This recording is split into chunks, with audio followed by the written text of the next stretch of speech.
Για την εγγραφή του προπονητή στη πλατφόρμα της Footy στο δίκτυο Ακαδημιών του ΠΑΟΚ, επιλέγουμε εγγραφή. Συμπληρώνουμε το όνομα χρήστη με το οποίο θα συνδέεται ο προπονητής, στην προκείμενη περίπτωση είναι ο Αναστάσιος Λάγιος, και αντίστοιχα το email του. Επιλέγουμε στην ιδιότητα προπονητής και συμπληρώνουμε έναν κωδικό από 8 έως 15 χαρακτήρες, τον οποίο επιβεβαιώνουμε. Όταν είμαστε έτοιμοι, πατάμε υποβολή. Μας εμφανίζεται ένα μήνυμα συνένεσης επεξεργασίας προσωπικών δεδομένων, το οποίο, αφού διαβάσουμε και είμαστε σύμφωνοι με αυτό, επιλέγουμε ότι συνενούμε. Πατάμε επόμενο, επιλέγουμε το πακέτο που μας ταιριάζει, στην προκείμενη περίπτωση αυτό με το 0, πατάμε επιλογή, έπειτα πατάμε ξανά επόμενο και ήρθε η ώρα να συμπληρώσουμε τα προσωπικά στοιχεία. Έχουμε τη δυνατότητα να ανεβάσουμε μια προσωπική φωτογραφία προαιρετικά, συμπληρώνουμε το πλήρες ονοματεπώνυμο του προπονητή, το πατρόνυμό του, καθώς και την ημερομηνία γέννησης. Χρησιμοποιούμε το πίνακα με τις ημερομηνίες για να διευκολυνθούμε.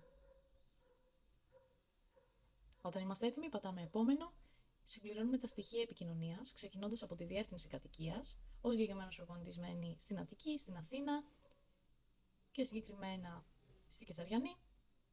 Συμπληρώνουμε την οδό και τον αριθμό της κατοικίας, καθώς και το τηλέφωνο επικοινωνίας του.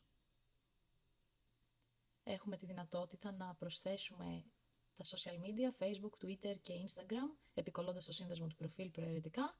Πατάμε επόμενο. Εδώ δηλώνουμε σε ποιο σύνδεσμο ανήκει, PAOK Academy Network στην προκείμενη περίπτωση, επιλέγουμε το δίπλωμα το οποίο κατέχει.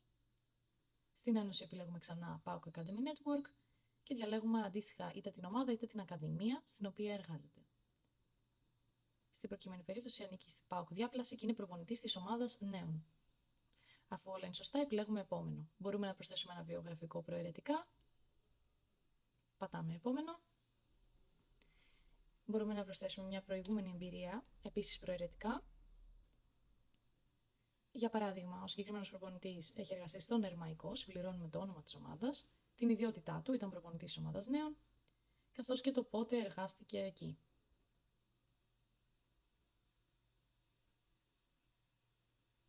Εάν θέλουμε μπορούμε να προσθέσουμε πλέον εμπειρία, πατάμε επόμενο. Το ίδιο μπορούμε να κάνουμε και στο κομμάτι της εκπαίδευσης. Πατάμε επόμενο. Και αφού φτάσουμε σε αυτό το σημείο, αφού πατήσουμε προχωρήστε και μας έρθει το μήνυμα της επιβεβαίωσης, είμαστε πλέον σίγουροι ότι η εγγραφή μας έχει ολοκληρωθεί με επιτυχία.